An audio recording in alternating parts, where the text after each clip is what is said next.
मोदी राज में जासूसी कांड के खुलासे के 6 दिन बाद भी न तो नरेंद्र मोदी की तरफ से कोई जवाब आया है, न ही उनके निर्देश पर एक लड़की की जासूसी करा रहे तत्कालीन गृह राज्य मंत्री अमित शाह ने इस मुद्दे पर चुप्पी तोड़ी है। अमित शाह तो आज आगरा में न चाहते हुए भी मीडिया के कैमरों का सामना करने के मजबूर तो हुए, लेकिन जासूसी कांड पर पूछे गए सवालों से कन्नी काटते हुए वहां से निकल गए। मोदी जिनके निर्देश पर लड़की की जासूसी हुई, वो अब तक इस मुद्दे पर चुप हैं। अमित शाह जिन्होंने जासूसी कराई, वो सवालों से बचकर भाग रहे हैं, लेकिन बीजेपी और कांग्रेस के नेताओं के वार और पलटवार थम नहीं रहे। इस बीच जासूसी कांड के शिकार गुजरात की उस लड़की के पिता की एक चिट्ठी सामने आई है। महिला आयोग को लिखी इस चिट्ठी में लड़की के पिता ने कहा है कि 2009 में पारिवारिक वजहों से उन्होंने मोदी से बेटी की सुरक्षा की अपील की थी। इसकी जानकारी उनकी बेटी को भी थी, इसलिए पूरे मामले में किसी तरह की जांच की जरूरत नहीं है। तो सबसे बड़ा सवाल यह है कि क्या जासूसी कांड के शिकार लड़की के पिता की चिट्ठी के बाद पूरे मामले को खत्म कर देना चाहिए? पिता ने खुद चिट्ठी लिखी या बचाव में उनसे चिट्ठी लिखवाई गई? बीजेपी उस लड़की के पिता की चिट्ठी को ही अपने बचाव का एकमात्र हथियार क्यों बना रही है? एक सवाल यह भी है कि एक लड़की की जासूसी के लिए सरकारी मशीनरी के इस्तेमाल की जवाबदेही तय किए बगैर इस मामले को कैसे खत्म कर दिया जाए? क्या मोदी को पूरे मामले पर अपना पक्ष खुलकर नहीं रखना चाहिए? अमित शाह इतने बड़े आरोप के बाद भी चुप क्यों हैं?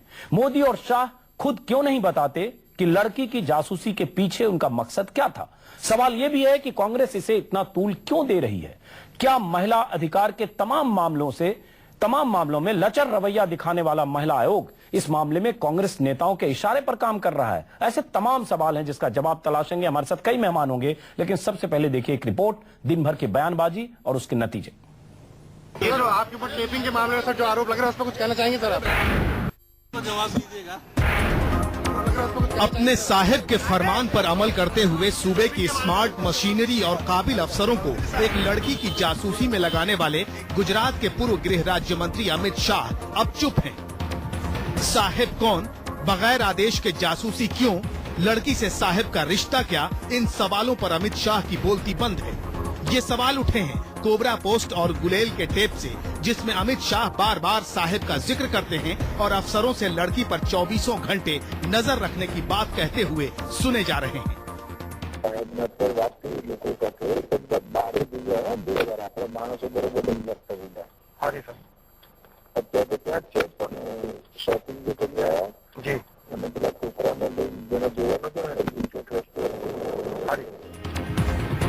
एक लड़की की जासूसी से जुड़े इस टेप के बाद कांग्रेस आक्रामक है। मोदी के लिए विशेषणों की लाइन लग गई है। आप शहजादा करें तो आप रसीले, और अगर हम साहबजादा बोल दें तो हमारा कैरेक्टर ढीला। ये किस तरह का अद्भुत और विचित्र विडंबना है। एक ने जासूसी एक गुलाम से क्यों करवाई, इसका अभी तक जवाब देश को नहीं मिला है, मिलना चाहिए। जिस मॉरल इश्यू के ग्राउंड पर भारतीय जनता पार्टी ने जिस तरीके से संजय जोशी के सामने एक्शन लिया था, वही एक्शन उसमें डिमांड करता है। साहिब, लड़की और जासूसी के मुद्दे को कांग्रेस ने इतनी हवा दे दी है कि बीजेपी के लिए मोदी का बचाव करना मुश्किल हो रहा है। उस लड़की के फादर ने ही पत्र लिखा है और उस पत्र को उसने पब्लिक किया है, और पब्लिक करने के बाद कुछ कहने के लिए शेष नहीं बचता है। उसके पिताजी कहते हैं कि हमारी रिक्वेस्ट पे उसको सुरक्षा ये दी गई, उनको इसकी शिकायत नहीं है, उसकी चिंता इनको है। ये अपने आप में जाहिर करता है कि विषय में राजनीतिक उद्देश्य है। ये विषय प्रदेश का है, भारत सरकार का क्या अधिकार है इस विषय पर प्रोब की मांग करने का? बीजेपी नेता भले ही जासूसी कांड को टालने की कोशिश करें, लेकिन केंद्रीय गृह मंत्रालय की तरफ से कहा गया है कि अगर महिला आयोग की चिट्ठी मिलती है तो उस पर कार्रवाई होगी। उधर जिस लड़की की जासूसी की गई, उसके पिता ने भी राष्ट्रीय और राज्य महिला आयोग को चिट्ठी लिखी है। लड़की के पिता ने लिखा है कि उनकी बेटी की निगरानी के मामले की जांच न कराई जाए। गुजरात सरकार से उन्होंने खुद अपनी बेटी की निगरानी की दरख्वास्त की थी और इसकी जानकारी उनकी बेटी को भी थी। इस मामले को न उछाला जाए। लेकिन महिला आयोग का कहना है कि उसे तो यही नहीं पता कि उनके दफ्तर में चिट्ठी कौन ड्रॉप कर गया। ये खत लड़की के पिता का है या नहीं, पहले तो इसकी जांच होगी। वो जो शख्स थे वो कौन थे, क्या वाकई में वो लड़की के पिता थे कि कोई और था, पर चलो मान के चलिए कि वो उन्हीं का था, because we need to be very fair कि उन्होंने कहा भी होगा और आएंगे तो हम लोग वेरीफाई करेंगे। बेशक चुनावी मौसम में साहेब और लड़की की जासूसी के मामले पर राजनीति सुलग रही है, लेकिन सबसे बड़ा सवाल ये है कि साहेब का सच बताने और लड़की की जासूसी के मामले की जांच से क्यों भाग रही है बीजेपी। Bureau report, news 24।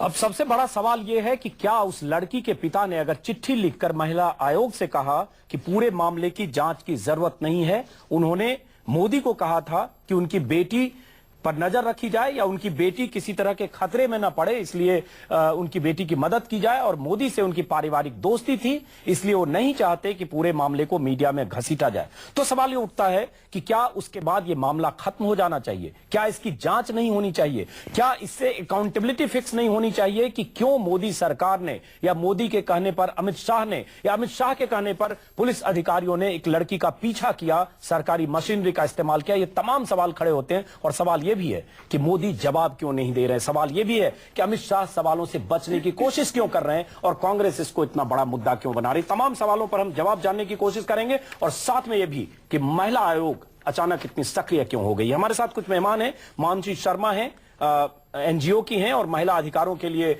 अपनी बात रखती हैं। स्टूडियो में आशीष खेतान जो गुलेल.com के हैं, खोजी पत्रकार, जिन्होंने पहली बार इस टेप को सार्वजनिक रूप से मीडिया के जरिए सामने रखा है। स्टूडियो में हमारे साथ हैं शोभा ओझा जो महिला कांग्रेस की प्रेसिडेंट हैं और इस मुद्दे पर लगातार मुखर हैं, और ओबी वैन पे हमारे साथ हैं बाहर से, स्टूडियो के बाहर से Anil Jain, national secretary BJP, और सबसे खास मेहमान निर्मला सावंत, मेंबर एनसीडब्ल्यू। सबसे पहला सवाल निर्मला सावंत आपसे कि महिला आयोग को ये चिट्ठी कब मिली? कहा जा रहा है चिट्ठी आज मिली, कैसे चिट्ठी मिली? और चिट्ठी मिलने के पहले कल आपने कैसे होम मिनिस्टर को या होम मिनिस्ट्री को क्यों कहा कि इसकी जांच होनी चाहिए? चिट्ठी मिलने से पहले कल home minister, union home ministry जो है सुशील कुमार शिंदे जी से, उसको हमारे चेयरपर्सन ने एक लेटर लिखा है और उसमें ये किया है कि ऐसा हमें प्रेस रिलीज और मीडिया से ये पता चलता है कि एक लड़की थी, उसके ऊपर एक इलीगल सर्वेलेंस की थी और स्टेट मशीनरी का उपयोग किया था और एलिज इलीगल दुरुपयोग किया गया था। तो इस बात की जांच हो जाए और टेलीग्राफ एक्ट है उसका कोई मिसयूज हुआ है। लेकिन अगर उस लड़की के पिता ने चिट्ठी लिखी, कल गया निर्मला सावंत, अगर उस लड़की के पिता ने चिट्ठी लिखी है कि हमारा पारिवारिक मामला है, हमारी बदनामी हो सकती है, इस मुद्दे को ना उछाला जाए, जांच की जरूरत नहीं है, तो फिर क्यों आप जांच कराना चाहती हैं? देखिए, वो चिट्ठी लड़की के पिताजी ने लिखी कि नहीं लिखी ये कोई क्लियर नहीं हो रहा है, क्योंकि एक चिट्ठी एक नीचे हमारे जो डिस्पैच डिपार्टमेंट है वहां एक रखी गई थी। नॉर्मली हम लोग जब कंप्लेंट लेते हैं तो कंप्लेनेंट खुद आते हैं।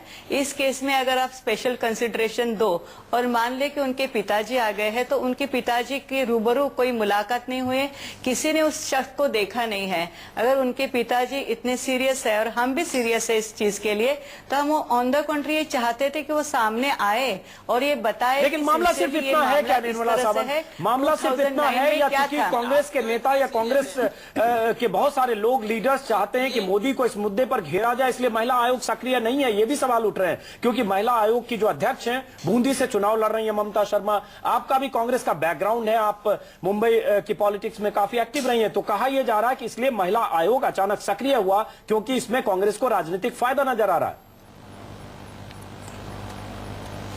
इसका मैं पूरी तरह खंडन करती हूँ, क्योंकि इसमें खुद हेलो जी, लेकिन सुनिए तो इसमें ये हो गया है कि महिला आयोग इसलिए सक्रिय हुआ है, सो मोटो, हाँ जी जी जी, सो मोटो कंप्लेंट आती है हमारे यहाँ। National Commission for Women can take suo motu cognizance of the action ले सकते हैं। अनिल जैन, आप बोलने के लिए बैठे हैं, आपके पास भी आते हैं। महिला की लिबर्टी का, एक मिनट निर्मला जी, अनिल जैन साहब हैं, बीजेपी नेता हैं, महिला की लिबर्टी का सवाल बीजेपी नेता 2 दिनों से बोलने से बच रहे हैं। अनिल जैन साहब, नहीं, मुझे थोड़ा हेलो जी, मैं आपके पास आ रहा हूँ, मुझे कंप्लीट करने दो, उसके बाद उनको चाहे जितना बात करने दें। चलिए, आप अपनी बात संक्षिप्त, उसके बाद अनिल जैन के पास। निर्मला सावंत, हाँ, एक तो ऐसा है कि ये लड़की के पिताजी आए हैं कि नहीं पता नहीं। कोई भी इंसान अगर बहुत सीरियस होता है तो हम मानते हैं कि लड़की ना आए तो भी चलेगा, एक्चुअली लड़की को आना चाहिए। अगर लड़की के पिताजी भी आए, वो भी देयर इज नो प्रूफ, एक लेटर ड्रॉप किया गया तो था। आपको क्या शक है? आपको लगता है कि ये चिट्ठी लड़की के पिता ने नहीं लिखी है? उनका ये कहना, आपको क्या शक है कि ये चिट्ठी लड़की के पिता ने नहीं लिखी? आपने आज दिन में कहा कि किसी गार्ड के पास ये चिट्ठी मिली है, कोई फिजिकली कोई देने नहीं गया चिट्ठी वहां। हमें वेरीफाई, इसीलिए एग्जैक्टली हमें ये नहीं मालूम कि लड़की के पिताजी ने, हमें शक है कि निर्मला आपके पास आऊंगा वापस। अनिल जैन साहब बीजेपी नेता है। अनिल जैन साहब, एक सवाल तो हमने एक मिनट आपके पास आऊंगा। अनिल जैन साहब, एक सवाल उठता है कि बीजेपी नेता इस पर क्यों नहीं मांग करते न्यायिक जांच की?